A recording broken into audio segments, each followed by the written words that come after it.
Saudaraku, firman Tuhan ini biarlah membawa kita untuk percaya sungguh-sungguh bahwasanya mujizat Tuhan masih berlangsung. Bahwasanya penginjilan yang berhasil adalah penginjilan yang disertai dengan kuasa Tuhan, yang disertai dengan tanda-tanda, yang disertai dengan kesembuhan orang sakit, yang disertai dengan kebebasan yang terikat. Itulah dia macam penginjilan yang dilakukan oleh Tuhan Yesus. Dan Tuhan sendiri berkata, pekerjaan-pekerjaan yang aku kerjakan akan kamu kerjakan. Bahkan pekerjaan-pekerjaan lebih besar daripada ini karena aku pergi kepada Bapa. Ini bagi setiap orang percaya. Biarlah firman Tuhan ini membuat saudara percaya bahwasanya mujizat masih berlangsung. Dan Tuhan mau memakai saudara dalam hal ini. Dan juga terlebih lebih membuat saudara lapar dan haus akan pelayanan yang berkuasa. Lapar dan haus akan tanda ajaib, tanda mujizat. Lapar dan haus akan karunia Roh Kudus yang memang sudah diberikan Tuhan pada gerejanya, terlebih gerejanya pada akhir zaman ini. Firman Tuhan berkata, mintalah maka akan diberikan kepadamu, carilah maka kamu akan mendapat, ketuklah pintu maka pintu akan dibukakan bagimu. Siapakah yang mau mencarinya dengan sungguh-sungguh? Nah, oleh sebab itu mari kita rindukan, saudaraku, kuasa dan tanda mujizat Tuhan ini. Jangan puas, saudaraku, dengan pelayanan yang biasa-biasa saja, ya. Harus terjadi mujizat Tuhan dalam tiap-tiap kebaktian kita, amin. Karena Tuhan kita ajaib adanya. Kalau saudara membaca kitab Kisah Para Rasul, karena itu kisah perbuatan dari Roh Kudus, amin. Ya, mujizat Tuhan banyak kali terjadi dalam Kisah Para Rasul. Dan biarlah pada zaman ini lebih banyak lagi mujizat Tuhan. Amin. Kita akan membaca Kisah Rasul pasal 8 ayat 1 sampai 13. Haleluya. Jadi Simon yang tukang sihir ini juga takjub melihat tanda-tanda dan mujizat-mujizat besar.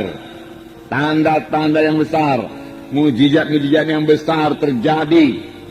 Jadi banyak tanda, banyak mujizat. Amin. Banyak penyataan-penyataan Roh Kudus harus terjadi dalam pelayanan kita. Pelayanan Filipus ini juga dikatakan mereka mendengarkan firman Tuhan. Tetapi mereka bukan hanya sekedar mendengar saja, mereka juga melihat tanda-tanda yang diadakannya. Setelah mereka mendengar firman Tuhan dan melihat tanda-tanda yang diadakannya, tanda mujizat yang tidak bisa dilakukan dengan kekuatan manusia, mereka dengan bulat hati menerima apa yang diberitakannya itu. Sebab dikatakan dari banyak orang keluarlah, orang-orang yang kerasukan keluarlah roh-roh jahat itu dengan suara keras. Berteriak dia.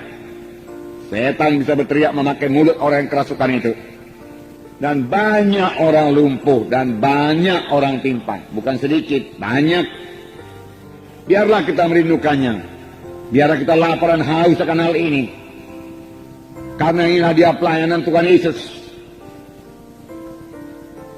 Dan Tuhan Yesus berkata, pekerjaan yang aku kerjakan akan kamu kerjakan.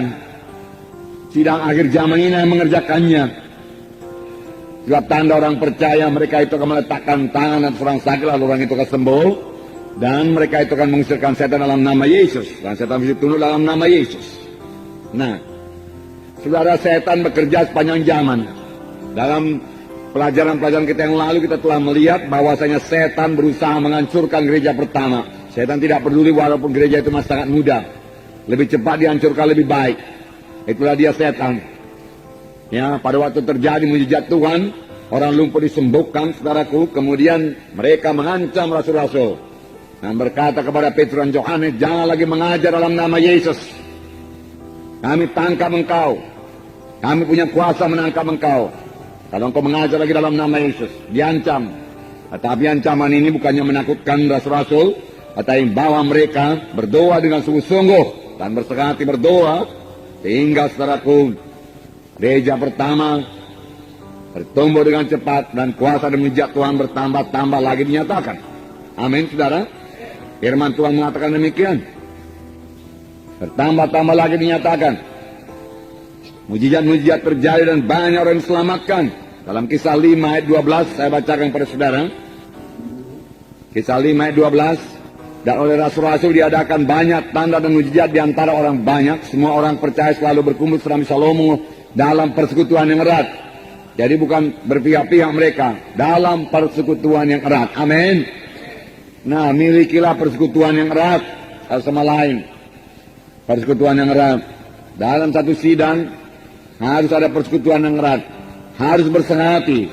Dan sidang itu bisa diberkati Tuhan. Amin. Rumah tangga yang bersehati adalah rumah tangga yang diberkati Tuhan. Amin.